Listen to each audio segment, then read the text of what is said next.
ಕೋಟಿ ಕೋಟಿ ಭಾರತೀಯರ ಕನಸು ನನಸಾಗಿದೆ. ಬೇಟೆಯಾಡಿದ್ದಾರೆ. ರಣಬೇಟೆಯನ್ನ ನಮ್ಮ ಭಾರತೀಯ ಯೋಧರು ಆಡಿದ್ದಾರೆ. ಅದು ಯಾವ ಹೆಸರಲ್ಲಿ ಅಂದರೆ ಆಪರೇಷನ್ ಸಿಂಧೂರ ಹೆಸರಲ್ಲಿ. ಇದೇ ಈ ಹೊತ್ತಿನ ವಿಶೇಷ. ನಾನು ಸಚಿನ್ ಹೆಮ್ಮಕ್ಕಿ. ಬರೋಬ್ಬರಿ 9 ಕಡೆ ಢಮ್ ಢಮರ್, ಬರೋಬ್ಬರಿ 80ರಿಂದ 90 ಉಗ್ರರು ಮಟಾಶ್ ಆಗಿದ್ದಾರೆ.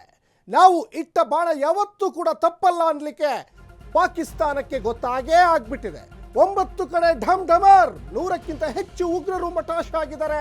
ಕೊನೆಗೂ ಪಹಲ್ಗಾಮ್ ದಾಳಿ ಪ್ರತಿಕಾರವನ್ನ ಭಾರತ ತೀರಿಸಿಕೊಂಡಿದೆ ಅನ್ನೋದು ಈಗ ಪಾಕಿಸ್ತಾನಕ್ಕೆ ಚೆನ್ನಾಗಿ ಅರ್ಥ ಆಗಿದೆ.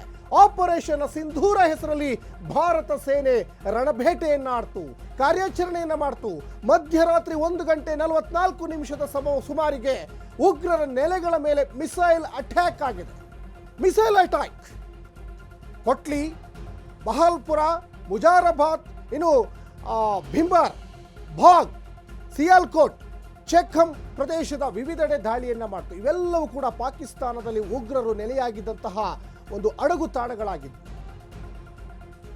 ಏಪ್ರಿಲ್ 22ನೇ ತಾರೀಕು ಇಡೀ ಭಾರತೀಯರು ಕೊರಗುವಂತಹ ಒಂದು ಪರಿಸ್ಥಿತಿ ತಂದೊಡ್ಡಿದ್ರು. ಕಾರಣ 26 ಜನ ನಮ್ಮ ಭಾರತೀಯರನ್ನ ಕೊಂದು ಹಾಕಿದ್ರು. ಆ ಸೇಡನ್ನ ಕೆಲವು ದಿನಗಳಲ್ಲಿ ನಮ್ಮ ಭಾರತೀಯ ಸೇನೆ ತೀರಿಸಿಕೊಂಡಿದೆ ಅನ್ನೋದು ಕೂಡ ಗೊತ್ತಾಗ್ತಾ ಇದೆ. ಪಾಕಿಸ್ತಾನದವರಿಗೆ ಈ ಹಿಂದೆ ಕೂಡ ನಾವು ಸರಿಯಾದಂತಹ ಬುದ್ಧಿಯನ್ನೇ ಕಲಿಸಿದ್ವಿ. ಈ ಹಿಂದೆ ಉರಿ ದಾಳಿಯಾಗಿತ್ತು, ಸರ್ಜಿಕಲ್ ಸ್ಟ್ರೈಕ್ ಮಾಡಿದ್ವಿ. ಅದಾದಮೇಲೆ ಸಾಕಷ್ಟು ಸೇನೆಗಳ ಮೇಲೆ, ಸೇನಾ ವಾಹನದ ಮೇಲೂ ಕೂಡ ದಾಳಿಯನ್ನು ಮಾಡಿದ್ರು. ಅದು ಬಹಳ ಮುಖ್ಯವಾಗಿ 40 ಜನ ಸೈನಿಕರನ್ನ ಸಾಯಿಸಿಬಿಟ್ಟಿದ್ರು. ಅದಕ್ಕೂ ಕೂಡ ನಾವು ಪ್ರತಿಕಾರವನ್ನು ತೀರಿಸ್ಕೊಂಡಿದ್ದು. ದೃಶ್ಯಗಳಲ್ಲಿ ಗಮನಿಸ್ತಾ ಇದ್ದೀರಾ ಮಿಸೈಲ್ನ ಸೌಂಡು ಹೇಗೆ ಹೋಗ್ತಾ ಇದೆ ಅಂತ. ಮಿಸೈಲ್ನ ಸೌಂಡು ಯಾವ ರೀತಿಯಾಗಿ ರಭಸವಾಗಿ ಹೋಗ್ತಾ ಇದೆ. ಪಾಕಿಸ್ತಾನದ ಕಡೆ ಹೋಗ್ತಾ ಇರುವಂತಹ ಈ ಒಂದು ಮಿಸೈಲ್ ಸೌಂಡನ್ನು ಕೇಳಿಸ್ಕೊಂಡ್ರೆ ಎಂಥವರ ಎದೆ ಕೂಡ ನಡುಗುತ್ತೆ, ಮೈ ಜುಮ್ ಅನ್ನುತ್ತೆ. ಹಾಗಾಗಿ ಪಾಕಿಸ್ತಾನದವರು ಇದುವರೆಗೂ ಕೂಡ ಬಡಾಯಿಯನ್ನು ಕೊಚ್ಕೊಳ್ತಾನೆ ಇದ್ರು. ನೀವು ಬಡಾಯಿ ಕೊಚ್ಕೊಳ್ತಾ ಇದ್ದಾಗಲೇ ಕೇಂದ್ರ ಸರ್ಕಾರ, ನಮ್ಮ ಭಾರತೀಯ ಸೇನೆ ಒಂದಿಷ್ಟು ಬೇರೆ ರೀತಿಯಾದಂಥ ಪ್ಲಾನನ್ನೇ ಮಾಡ್ತಾ ಇತ್ತು. ಹೇಗೆ ಬಾಂಬ್ ದಾಳಿ ಆಗಿದೆ ಅನ್ನೋದು ಕೂಡ ನೀವು ದೃಶ್ಯಗಳಲ್ಲೇ ನೋಡ್ತಾ ಇದ್ದೀರಾ.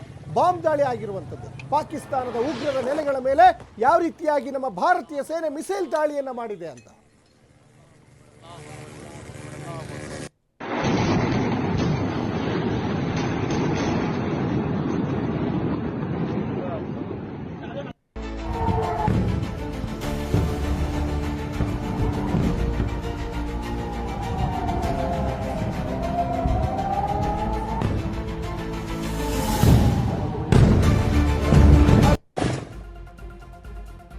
ಇನ್ನು ಪಾಕ್ ಉಗ್ರರ ನೆಲೆಗಳ ಮೇಲೆ ಭಾರತೀಯ ಸೇನೆ ಕ್ಷಿಪಣಿ ದಾಳಿ ಮಾಡಿದೆ.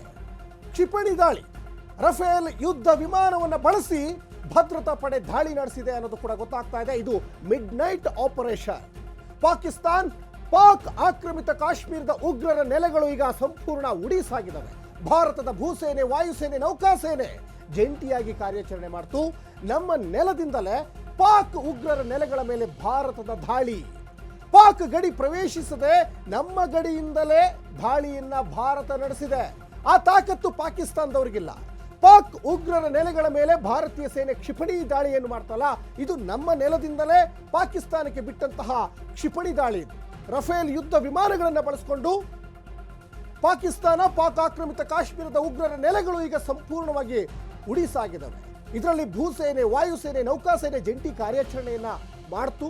ನಮ್ಮ ನೆಲದಿಂದಲೇ ಪಾಕ್ ಉಗ್ರರ ನೆಲೆಗಳ ಮೇಲೆ ದಾಳಿಯನ್ನ ಮಾಡ್ತು. ಆ ಮಿಸೈಲ್ ಹೋಗುವಂಥ ದೃಶ್ಯಾವಳಿ ಗಮನಿಸ್ತಾ ಇದ್ದೀರಾ. ಎಂಥವರ ಎದೆ ಕೂಡ ನಡುಗುತ್ತೆ, ಮೈ ಜುಮ್ ಅನ್ನುತ್ತೆ.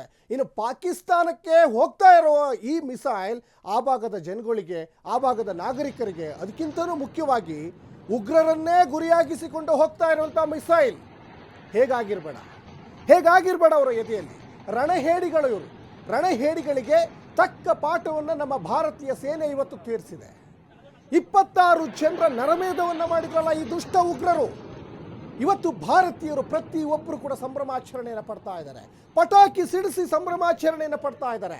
ಕಾರಣ, ಇಂತಹ ದುಷ್ಟರು ಇಡೀ ಜಗತ್ತಲ್ಲೇ ಇರಬಾರ್ದು. ಇವರ ಸಂಹಾರ ಮಾಡಬೇಕು. 100ಕ್ಕಿಂತ ಹೆಚ್ಚು ಉಗ್ರರು ಈಗ ಫಿನಿಶ್ ಆಗಿದ್ದಾರೆ. 100ಕ್ಕಿಂತ ಹೆಚ್ಚು ಉಗ್ರರು ಈಗ ಫಿನಿಶ್ ಆಗಿದ್ದಾರೆ. ಮುಂಬೈ ದಾಳಿಕೋರ ಹಫೀಜ್, ಆತನ ಕ್ಯಾಂಪಸ್ ಈಗ ಉಡಿಸಾಗಿದೆ. ಮುಂಬೈ ದಾಳಿಯಲ್ಲೂ ಕೂಡ 166 ಜನ ಜೀವ ಬಿಟ್ಟಿದ್ರು. ಇನ್ನು ಪುಲ್ವಾಮಾ ದಾಳಿಯಲ್ಲಿ 40ಕ್ಕಿಂತ ಹೆಚ್ಚು ಯೋಧರು ಜೀವ ಬಿಟ್ಟಿದ್ರು. ಮೊನ್ನೆ ಏಪ್ರಿಲ್ 22ನೇ ತಾರೀಕು ಪ್ರವಾಸಕ್ಕೆ ಹೋದಂಥ ನಮ್ಮ ಭಾರತೀಯರು, ನಮ್ಮ ಕನ್ನಡಿಗರೂ ಇದ್ರು, 26 ಜನ ಜೀವ ಬಿಟ್ಟಿದ್ರು. ಅದಕ್ಕೆ ಕೊಟ್ಟಿರುವಂತಹ ಪ್ರತಿಫಲ ಇದು. ಅದಕ್ಕೆ ಕೊಟ್ಟಿರುವಂತಹ ಪ್ರತಿಫಲವನ್ನು ನೀವು ಜೀರ್ಣ ಮಾಡ್ಕೊಳ್ಳೋಕ್ಕೂ ಕೂಡ ಆಗಲ್ಲ. ನರೇಂದ್ರ ಮೋದಿ ನೇತೃತ್ವದಲ್ಲಿ ಭೂಸೇನೆ, ವಾಯುಸೇನೆ, ನೌಕಾಸೇನೆಯ ಮುಖ್ಯಸ್ಥರು ಪ್ರತಿದಿನ ಮೀಟಿಂಗ್ ಮಾಡ್ತಾ ಇದ್ರು. ಮೀಟಿಂಗ್ ಮಾಡಿದಾಗಲೆಲ್ಲ ಕೂಡ ಒಂದಿಷ್ಟು ವಿಚಾರಗಳು ಚರ್ಚೆ ಆಗ್ತಾ ಇದ್ವು. ಆ ಚರ್ಚೆ ಏನು, ಯಾಕೆ ಆ ಚರ್ಚೆ ಮಾಡಿದ್ರು ಅನ್ನಲಿಕ್ಕೆ ಉತ್ತರ ಈಗ ಸಿಗ್ತಾ ಇದೆ. ಭೂಸೇನೆ, ವಾಯುಸೇನೆ, ನೌಕಾಸೇನೆಯ ಮುಖ್ಯಸ್ಥರುಗಳು ಯಾಕೆ ಸಭೆ ಮಾಡಿದ್ರು?